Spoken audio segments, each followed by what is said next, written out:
Hello, and welcome to the Designing with Love podcast. I am your host, Jackie Pellegrin, where my goal is to bring you information, tips, and tricks as an instructional designer. Hello, instructional designers and educators. Welcome to episode 74 of the Designing with Love podcast. I'm thrilled to have Karen Nix with me today. Karen has completed her master's program in instructional design at Grand Canyon University. Welcome, Karen. Thank you for having me. Yes, thank you so much. I'm glad we got to connect now that you're done with your program. Congratulations on that. I love it. Thank you so much. It was a long time coming, but it was a process. But I'm so excited. I can't even believe that I'm done. I usually do homework on weekends. That is what I'm doing on weekends. And I'm like, oh, I have free time. I went to the library. I got books to read for pleasure. So, yeah. But you have to kind of pinch yourself and go, is this real? Yes, I can't believe it's over. That's great. I love it. So to start off on the interview, can you tell us a little bit about yourself and share what inspired you to focus on the instructional design field? Absolutely. So I have been in learning and development for a long time.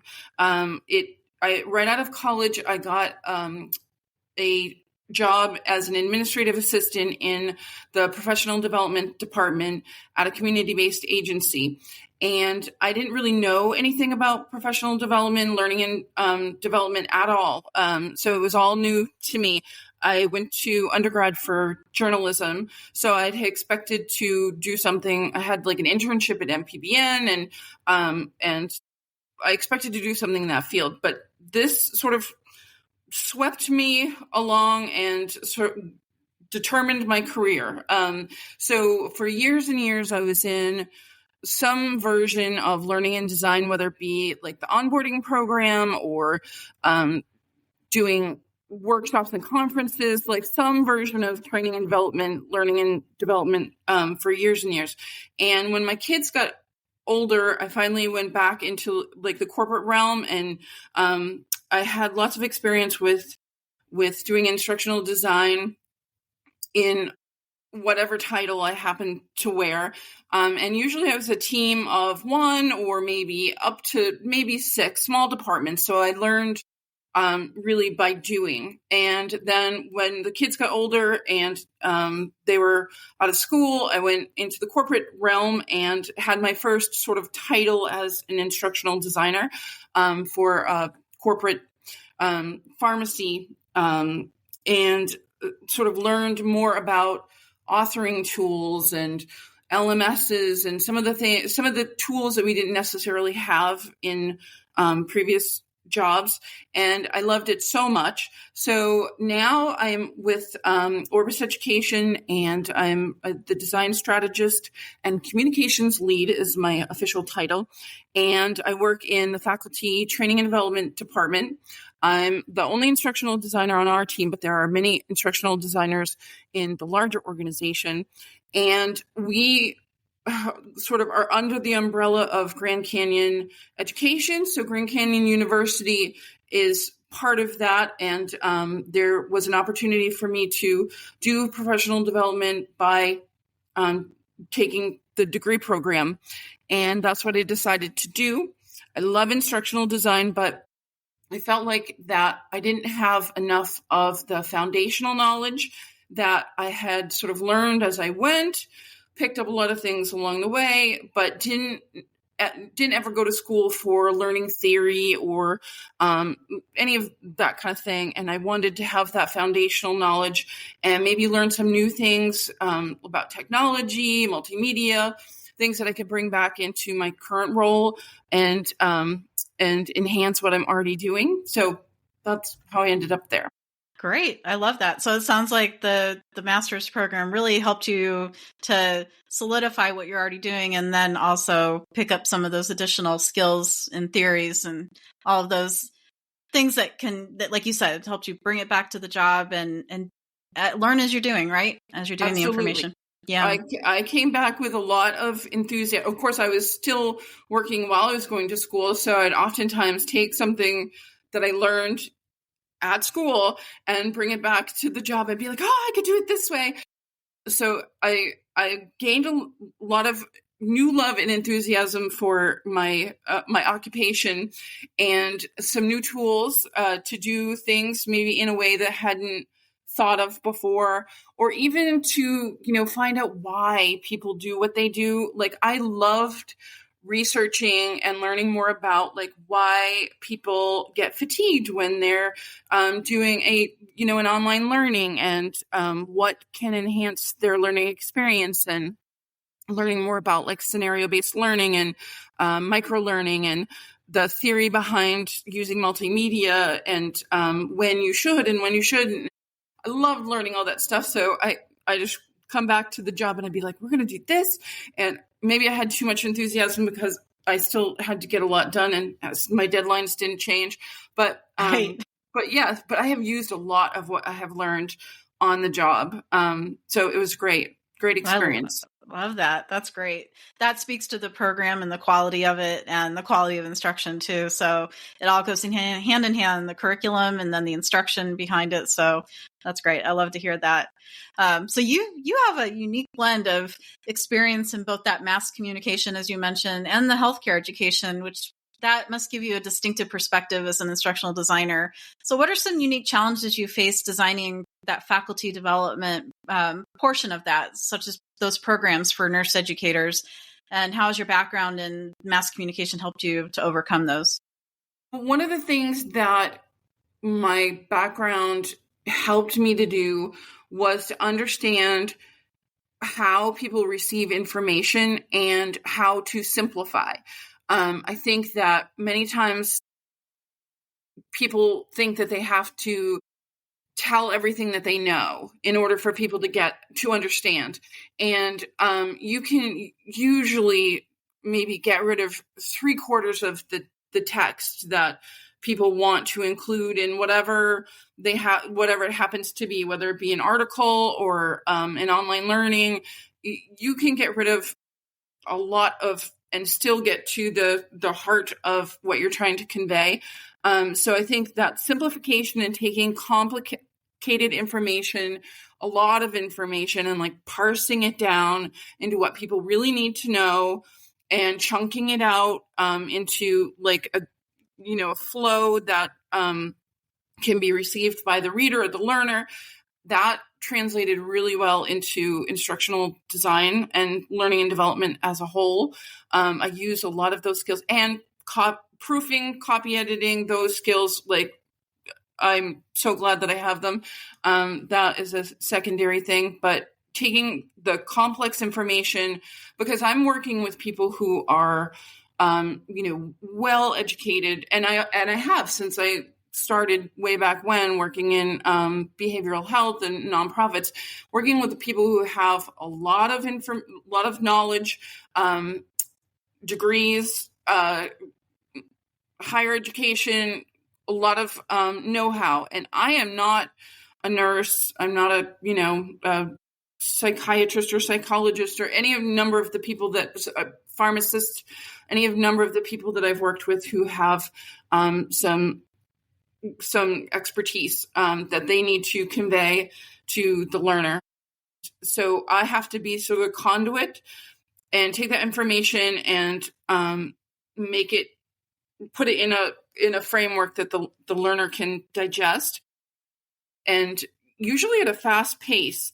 Like when I worked in pharmacy, it was during COVID, so we were rolling out new protocol like by the minute, and I was working with like a team of pharmacists and leadership, and we were just like moving. It was very fast paced, and I am not an expert in any of these things, but I have to understand it, and I have to be able to convey it in a way to the learner that makes sense, is factual, and accurate, all of that. So journalism really helped me with that. And I also love to learn. I love to learn new things. So I feel like we just did a curriculum that is a prep course for people who want to become certified nurse educators. I feel like I could take the test now because I learned as I went. And now my brain is full of what it would take to be a certified nurse educator, and I could probably take the test tomorrow and pass. But that is sort of what you have to do. You have to trust your experts. They are the experts, but you have to be able to take what they have in their minds and convey it to the learners, which I find to be really fun and interesting. It is. It's really interesting. And yeah, sometimes you've probably noticed this too. Sometimes subject matter experts have all this, like you said, in their head of what they've taught others or what they've learned over the years or decades. And then they just want to dump it on you. And you're like, okay, this is great. This is a lot of great information. But like you said, let's see how we can make it more manageable, chunk it, see, okay, what do the learners need to know, and what's the nice to have, and the extra information that, maybe we can give them down the road or something. So yeah. Absolutely. I actually think it's sometimes it's better to not be the expert, because then I can receive it like a learner would. And I think sometimes subject matter experts don't know what they don't know. They are the experts. So all of this lives in their, day to day, in their mind, their experience. So they don't necessarily have the same mindset as the learner. So as a lay person, that's how I'm receiving it, as someone who's not heard the information before, who doesn't have, the degrees in that particular field. So I think sometimes that's a help.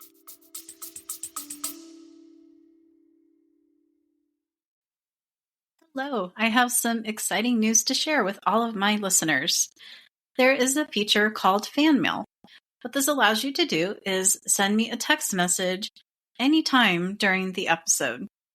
There's a link located at the top of the description in each episode, and it says Send Jackie a Text Message. So when you click on that link, you'll be able to send me a message letting me know what you thought about the episode, and if you have any ideas for future episode content as well. I look forward to seeing your text messages. Thank you.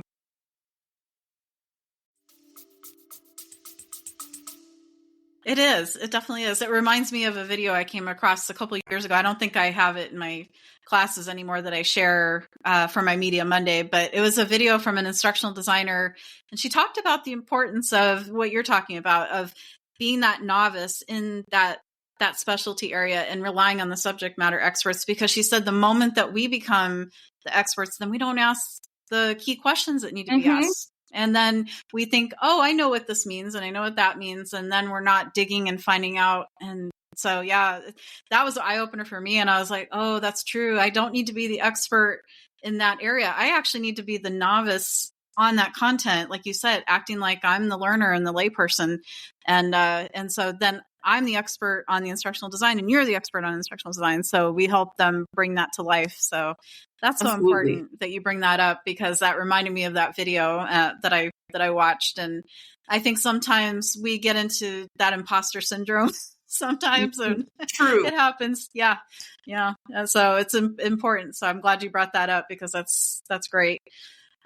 So in your recent master's degree work at GCU, you talked about the innovative strategies like microlearning and that scenario-based learning, which is so important today, especially with the technology out there. Can you give us an example of how you use microlearning or scenario-based learning in your work and what impact it had on learners? Absolutely. So I have wanted to do microlearning for a long time. It's a catchphrase right now. Everyone's talking about microlearning. And I had suggested, we should have a library of microlearning, because I found that what happens sometimes is that you, in some courses, you may want to reteach something that's you should assume that the learners already know.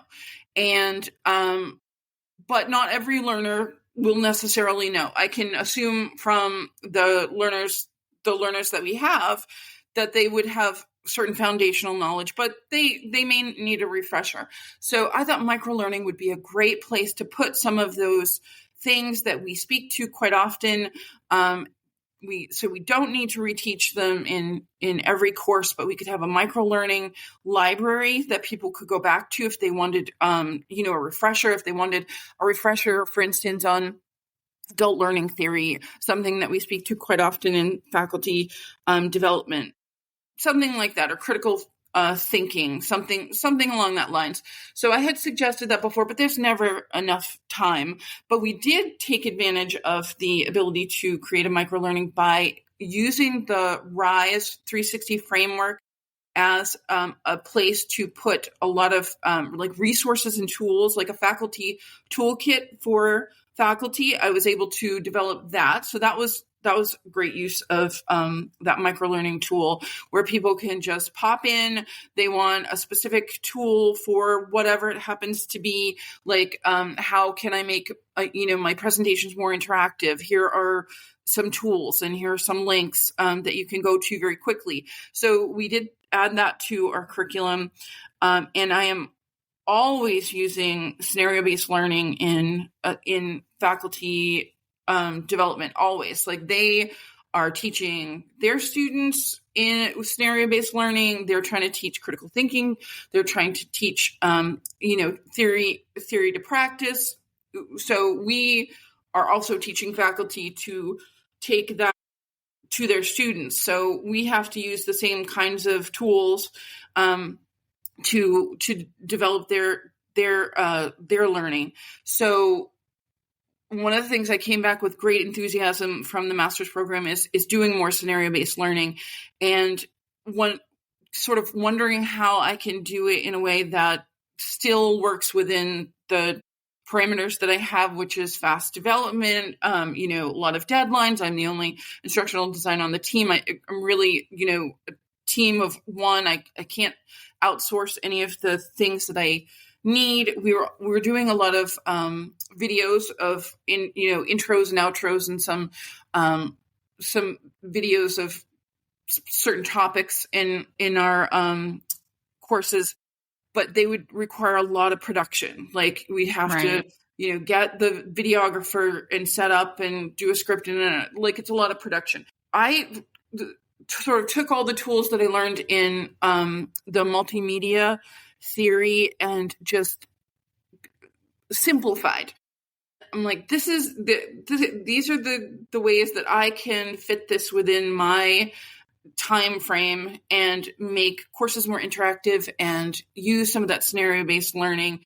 So I have taken all the tools that I have available to me. Like, I will take an articulate character and put it in. So one of the things you can do, which you probably know because you're an instructional designer, but you can extract the articulate characters that are in RISE and Storyline that you see. They're ubiquitous. You've seen them often. Right. But it's so hard to find character packs, and they have those available, and I can use them within the blocks in the courses. But sometimes I want to use them in different ways. So you can extract those and put them in other places. So I end up doing like a static background and using the character and using audio clips. Like, I will create a voice in AI. I'll give a description of the character that I'm looking for and create like a voice and a personality. And that person will be the facilitator of my courses. And it's so easy to do. It seems complicated, but it's really not. And it just elevates the course that much more to have, someone who is guiding the learner through the process and presenting scenarios. And then you can have knowledge checks. You can do it in many different ways, but you could have, you can do the branching scenario, but you can also have the character present a scenario and then follow that by knowledge checks. You can do it in a million different ways, but it has opened up my world to be able to do that, because it takes me so little time, and it makes everything a little more unique, a little more fresh, a little more engaging for the learner. And so I've been doing a lot of that, and maybe next year I'll have a different idea, but that is where I'm at now. I'm busy, heavy into creating multimedia for my courses. That's my current thing. I love it, because you're taking it to the next level, but you're also modeling, like you said, the faculty use scenario-based learning with their students. And so you're modeling that and giving them that chance to see it in action, right? And Absolutely. yeah, Can I I give love that. some people a few different ideas about what you could do to make things more engaging? We have limitations. Faculty certainly have limitations in their own classes. So, and there's only so much time in the day. But that's sort of where my creative. This is why I love instructional design. I'm creative, but I also like things to be accurate. I like to be correct. So I like having a framework. So I like being creative in a framework. That is Right. probably why my personality is just perfect for instructional Yeah. design. I love that. Yeah, Yeah. that's great. I love that you use the AI voices, because some people have said to me before, like, should we use AI voices, or is that?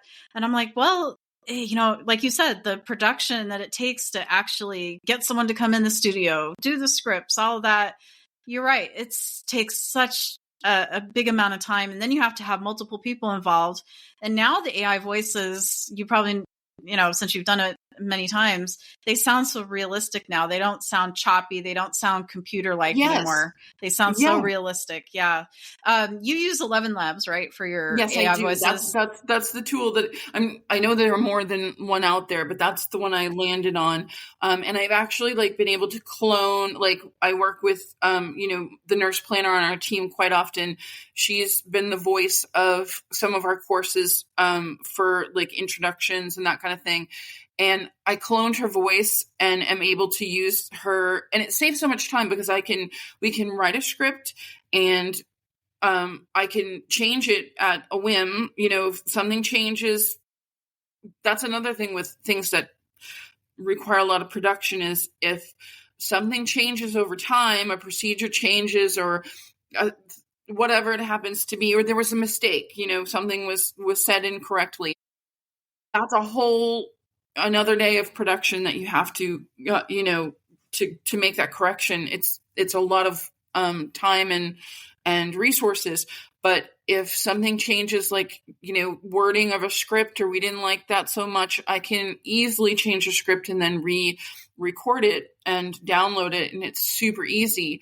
And it saves so much of her time because I don't need her to live record anymore. And it sounds so much like her. It's amazing. And I kind of in love with creating characters when it's not, someone that I know. I'm creating characters who, sort of represent our learner. And it could be a different learner for different instances. Like I had a different sort of character for our leadership series than I would for something that's, maybe for our sim series. They're different characters and they have personalities, and it's so much fun. That's so cool. Yeah, it's fun. I love that.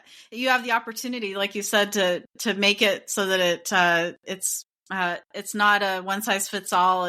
You're not making the same character all across the board. Yeah, you're able to make it unique for that particular not maybe the learner or just the curriculum itself that you're designing for. So I love that. That's great. And you mentioned the cloning. That is so cool. So you're able to actually, so do you have the faculty subject matter expert record a few minutes of their voice, and then you're able to use 11 Labs to clone that? Is that how that works? Yes. So the best way to do it, so I found that the best way to do it, because you can you can record yourself, do a live few minute, I forget how many seconds or minutes that they need, but you can do a recording of yourself and clone on the spot. But the highest quality recording I found is if you have a video snippet.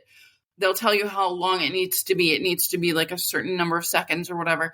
But I happened to have video of her, and that was the highest quality duplication of her voice, was to use that video snippet, and it was really good, and it's consistent too. Because we did a course that's a 7-module, 7-hour course, and I used her as the facilitator throughout, and used her in multiple different ways, and the voice was consistent throughout. So that would be hard to do. If it wasn't, then it wouldn't really work.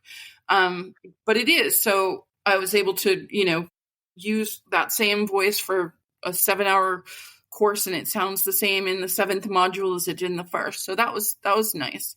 Technology is a wonderful thing. It is. It's amazing. Wow. One thing that we talked a little bit about earlier is the visual storytelling and that collaboration. Those are things that are so important, especially in our role. So those are also important themes in your approach to instructional design as well. Mm-hmm. So how do you turn complex healthcare topics into engaging, easy to understand learning experiences, and how important is that collaborative process for you? Collaboration is huge because, like we talked about, I'm not the expert. They are the experts. And like, for instance, we're doing a simulation series right now, which is certainly not my area of expertise. And taking the substance of what they need to convey to the learner and their expertise, it can be difficult, especially when SMEs, like the nurse planner who works on my team, she's my SME all the time. Like, we have shorthand for how she needs to get information to me so that I can create like I barely need to like check in with her anymore. It's just like a very quick fast-paced development process because we know each other so well. But with SMEs who don't usually work with our team or who have not experienced being a SME before, that can be a more difficult process because, they're taking time out of their day. This may be something that's assigned to them. This may be something that they're really excited to do, but they still have a whole job to do besides. And you get them for a limited amount of time, and you need to, get the information from them in a way that makes sense to you so that you can work with it. I find that the easiest thing for me to do is to have them put it in a PowerPoint, which is so old school, but it helps me to visually understand. If you were in a live training and you were conveying this information to a live audience, how would you facilitate that? In what order how would the information build on itself? How, what anecdotal information might you convey to that live audience that you wouldn't necessarily think to write down? I think some of the nuances are in the things that they wouldn't necessarily think to give to the instructional designer. They might give me some facts. SMEs might give me the facts that are in their wheelhouse, but I'm looking for nuance so that I can really understand. I like context. I'm not sure if every instructional designer does, but my boss will tell you, I'm always saying I like context. I want to really understand what, I like to see the forest and the trees. I like both. So it requires a lot of conversation. And I like that PowerPoint. I like to have a physical, old school, show me how you would chunk this out, and then build on that, so that what I have in my final course is not just bullet points, but I have something, more engaging. Then we build on that through conversation and me asking questions and me sort of digging deeper into some of the things that they've given me. So it's a back and forth process, but yeah, so I'm actually doing that right now. I'm working with 3 outside SMEs right now, which is something I don't always get to do, but I have done a lot in this last year. So yeah, that's how I go about it. I love that. Yeah, it's great. And I like the fact, Karen, that you look at the SMEs and have they done this before and have they not? And you approach each one a little bit different. So that way It's not a one size fits all. That's important because in the work that I do too, that's something I'm very conscious about, and making sure that I come alongside them, and it's a partnership. It's not something where I'm just dictating to them what they need to do or what I need from them, but it's a sharing knowledge type of thing. So it's great. Yeah. Yes. And I should mention storyboarding. My next step after I get all the information is to present them with a storyboard. I will say that when I'm working with the nurse planner and we have our like shorthand, I don't even bother with a storyboard anymore. But that is sort of the nature of instructional design, is that then the next step is to show them what you're thinking, show Right. them how you would put it in, of the format, and then have them react to it. And yeah, so that's my next step in what I'm working on right now, actually. That's awesome. I love that. Sounds like you got a lot of great projects, and that the master's program and all that you learned is really helping to shape that even better to where you can you feel like you can take things to the next level for the faculty and for the ultimately the students, right? Because it impacts the Absolutely. students too. I love that. That Absolutely. learner focus. I love that. That's great. So as we wrap up, what are some tips and advice you can share with those who are looking to complete a master's program in instructional design like you did? So I would say that you should come as you are and be prepared to work hard, because like I said, it was over a year program. It was 14 months in total. I can't even remember. But I did not read for pleasure the entire year. I had a lot of deadlines at work, and then I'd have a lot of deadlines at school. It was a lot of work. I'm not going to lie.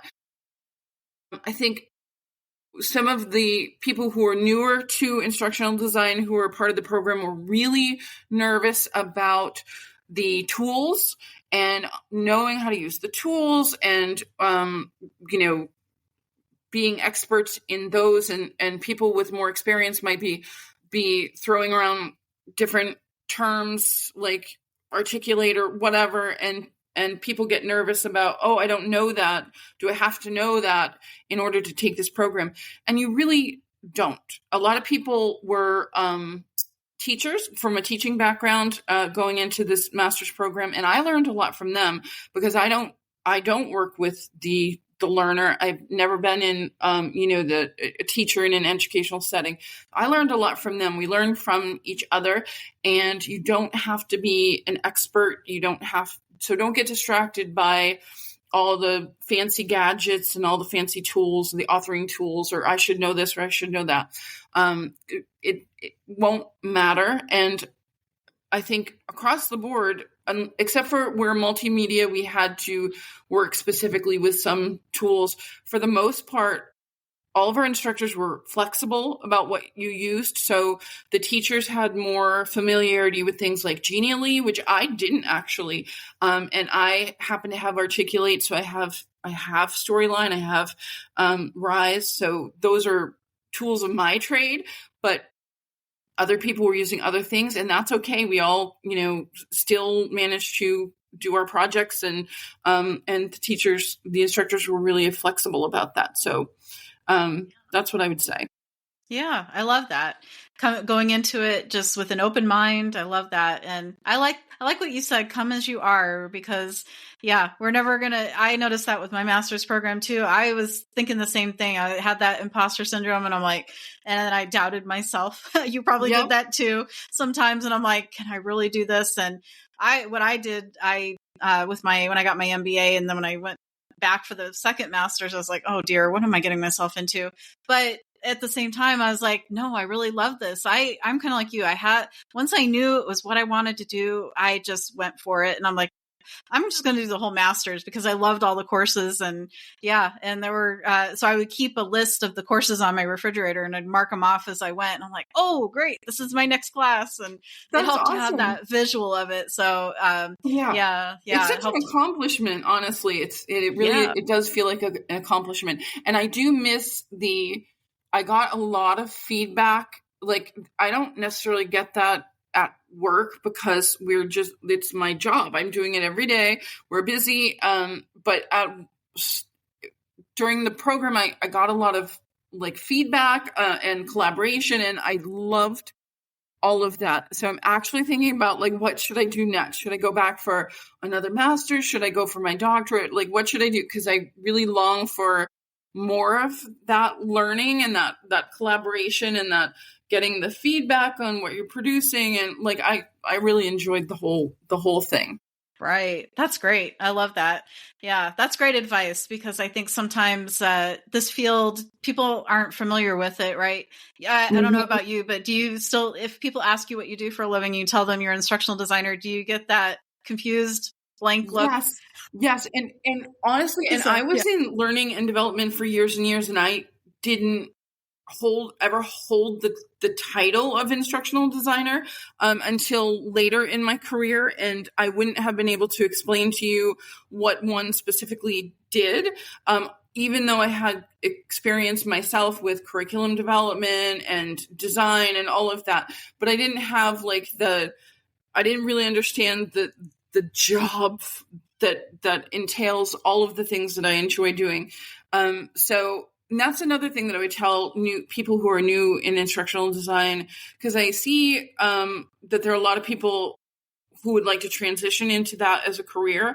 Um, there are many jobs out there where you can get experience in learning and development and doing things like curriculum development and instructional design that are not called instructional designer, but they are in the training, learning and development, professional development, any of those sort of realms where you can get a lot of experience. Might be even in like a nonprofit or community-based organization who need training.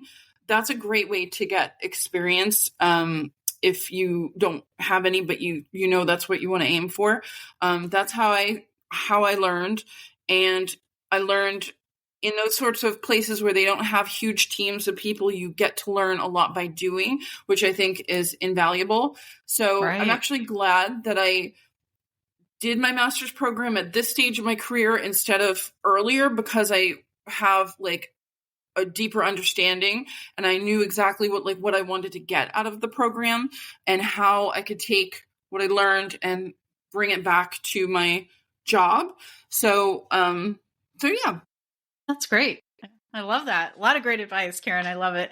So thank you so much for sharing your insights today. I know your experiences in instructional design and in healthcare education are sure to inspire my listeners, because as we know, education, healthcare, those industries are continuing to grow, and there's so much need for high quality education all around. So I appreciate that. Absolutely. Thank you for having me. Wonderful. I look forward to having you back on the show, maybe down the road, so we can kind of see what you're up to, because I love kind of getting that pulse on how everybody's doing and where you are maybe a few months down the road. And yeah, you never know. Like you said, maybe you'll go for a doctorate, another master's. Who knows? I would love that. Looking Yeah. forward to it. Great. Thanks again, Karen. I appreciate Thank it. you. Thank you for taking some time to listen to this podcast episode today. Your support means the world to me. If you'd like to help keep the podcast going, you can share it with a friend or colleague, leave a heartfelt review, or offer a monetary contribution. Every act of support, big or small, makes a difference, and I'm truly thankful for you.